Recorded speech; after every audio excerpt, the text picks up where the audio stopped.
شروع اللہ کے نام سے جو بڑا مہربان نہایت رحم والا ہے۔ ایک صحابیہ رضی اللہ عنہا کی شادی ہوئی۔ اللہ تعالیٰ نے ان کو حسن و جمال بھی عجیب دیا تھا، اور شادی بھی ایک بڑے امیر کبیر صحابی سے ہوئی جن کے پاس رزق کی فراخی تھی، ہر طرح کا عیش و آرام کے سامان تھے۔ میاں بیوی میں خوب محبت تھی اور اچھی طرح وقت گزر رہا تھا۔ بیوی اپنے خاوند کی خدمت بھی کرتی اور انہیں خوش بھی رکھتی۔ دونوں میاں بیوی خوشی خوشی سے زندگی گزار رہے تھے۔ ایک رات خاوند کو پیاس محسوس ہوئی۔ اس نے بیوی سے کہا، مجھے پانی دو۔ بیوی اٹھیں اور پانی لے آئیں۔ جب پانی لے کر واپس آئیں تو خاوند سو چکا تھا۔ وہ پانی کا پیالہ لے کر کھڑی رہیں۔ جب خاوند کی دوبارہ آنکھ کھلی تو دیکھا کہ بیوی پانی لے کر کھڑی ہیں۔ وہ بڑے خوش ہوئے۔ انہوں نے اٹھ کر پانی پیا اور بیوی سے کہا کہ میں اتنا خوش ہوں کہ تم اتنی دیر پانی کا پیالہ لے کر میرے انتظار میں کھڑی رہی۔ آج تم جو کہو گی میں تمہاری فرمائش پوری کروں گا۔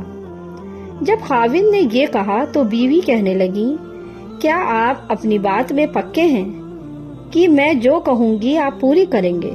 کہنے لگے، ہاں، پوری کر کے دکھاؤں گا۔ کہنے لگی، اچھا، پھر آپ مجھے طلاق دے کر فارغ کر دیجئے۔ اب جب طلاق کی بات ہوئی تو یہ صحابی بہت پریشان ہوئے کہ اتنی خوبصورت اور سیرت، اتنی وفادار اور خدمت گزار بیوی کہہ رہی ہے کہ آپ مجھے طلاق دیجئے۔ پوچھنے لگے، بیوی، کیا تجھے مجھ سے کوئی تکلیف پہنچی ہے؟ کہنے لگی، بالکل نہیں۔ بیوی، کیا میں نے آپ کی بے قدری کی؟ ہرگز نہیں۔ کسی امید کو توڑا ہے؟ کوئی بات آپ کی پوری نہ کی ہو؟ نہیں، ایسی بھی کوئی بات نہیں۔ بیوی، کیا آپ مجھ سے خفا ہیں؟ کہنے لگی، ہرگز نہیں۔ تو پھر مجھ سے طلاق کیوں چاہتی ہو؟ کیا تم مجھے پسند نہیں کرتی ہو؟ کہنے لگی، یہ بات بھی نہیں، پسند بھی بہت کرتی ہوں، محبت کرتی ہوں، اس لیے تو خدمت کرتی ہوں۔ آپ نے کہا تھا کہ میں آپ کی بات کو پوری کروں گا، لہٰذا آپ مجھے طلاق دے کر فارغ کر دیجئے۔ وہ صحابی پریشان ہوئے کہ قول بھی دے بیٹھے ہیں۔ کہنے لگے، اچھا، صبح ہوگی تو ہم نبی کریم صلی اللہ علیہ وسلم کی خدمت میں جائیں گے اور آپ سے جا کر فیصلہ کروا لیں گے۔ وہ کہنے لگیں، جی، بہت اچھا۔ لہٰذا میاں بیوی دونوں رات کو سو گئے۔ صبح ہوئی تو بیوی کہنے لگے، چلو جلدی چلتے ہیں۔ لہٰذا دونوں میاں بیوی گھر سے باہر نکلے ہی تھے کہ خاوند کا کسی چیز میں پیر اٹکا اور وہ نیچے گر پڑے اور ان کے جسم سے خون بہنے لگا۔ بیوی نے فوراً اپنا دوپٹہ پھاڑا اور خاوند کو پٹی باندھی اور ان کے جسم کو سہارا دیا اور کہنے لگی، چلے گھر واپس چلتے ہیں، میں آپ سے طلاق نہیں لیتی۔ وہ حیران ہوئے کہ جب تم نے طلاق کا مطالبہ کیا تھا تو نہ مجھے اس وقت سمجھ میں آیا، اور اب کہتی ہو کہ طلاق نہیں چاہیے تو نہ اب مجھے سمجھ میں آ سکا۔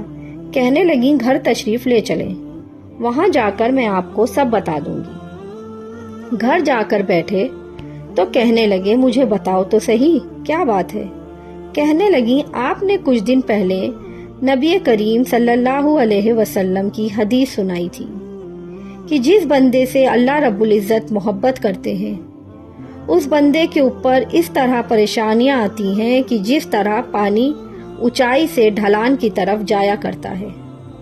میں نے نبی کریم صلی اللہ علیہ وسلم کا فرمان سنا تو میں دل میں سوچتی رہی کہ میں نے اپنے گھر میں کوئی پریشانی نہیں دیکھی، کوئی غم نہیں دیکھا، کوئی مصیبت نہیں دیکھا، تو میرے دل میں خیال آیا کہ میرے آقا کی بات سچی ہے۔